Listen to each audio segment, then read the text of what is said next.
Phil Williams of Channel 5 in Nashville, Tennessee, had this bombshell report recently, and it is infuriating, to put it lightly.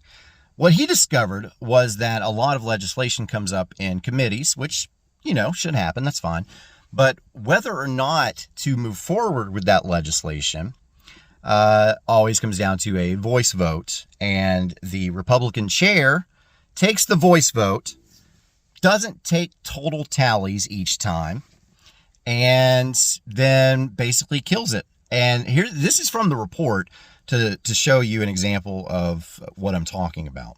Let's put Tennessee in line with the Constitution. Here, a bill to require state election officials to simply study the possible use of student IDs by college students to vote was gavelled dead by Murfreesboro Republican Tim Rudd. All those in favor say aye. Aye. Opposed, nay? No. Nay. I move that the bill fails. Before the voice vote was even finished, activists later confronted him about the vote. How many do we have? I go with the voice level. So there's that. And then the report also showed a video of that chairman who was leading that was caught up to that day and asked, hey, what was the tally of the votes? Here was his response. You gavelled a bill dead before you even heard the votes. Can you explain that? I don't know what you're talking about. Can you stop and... No, I don't know what you're talking about. I don't know what you're talking about.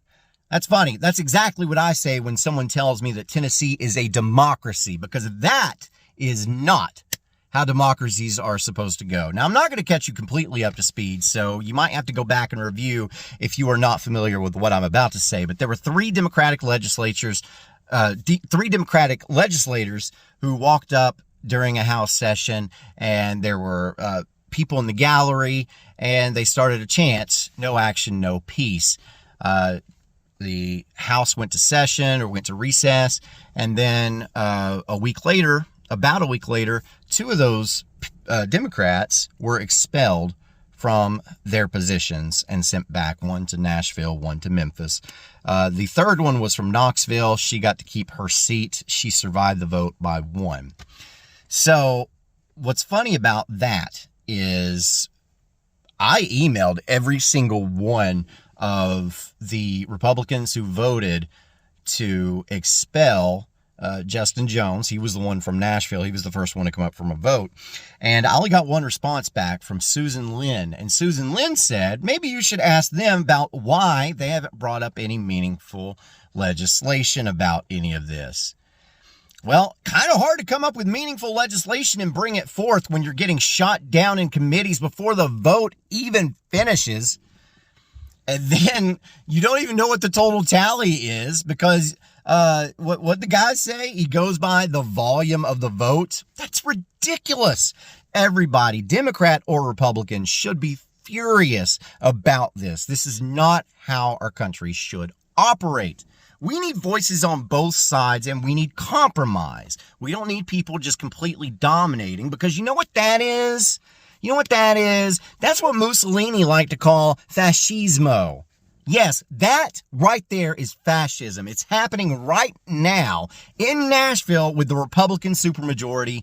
They have completely gerrymandered the state. In fact, in Washington, Nashville has lost its seat in the House of Representatives because the Tennessee Republicans gerrymandered it to take the one blue seat that was there and make 3 red seats out of it instead. That's one less Democrat that the state of Tennessee can send to Washington, D.C. And they know that that is in bad faith to do that. They know that Nashville is a liberal city.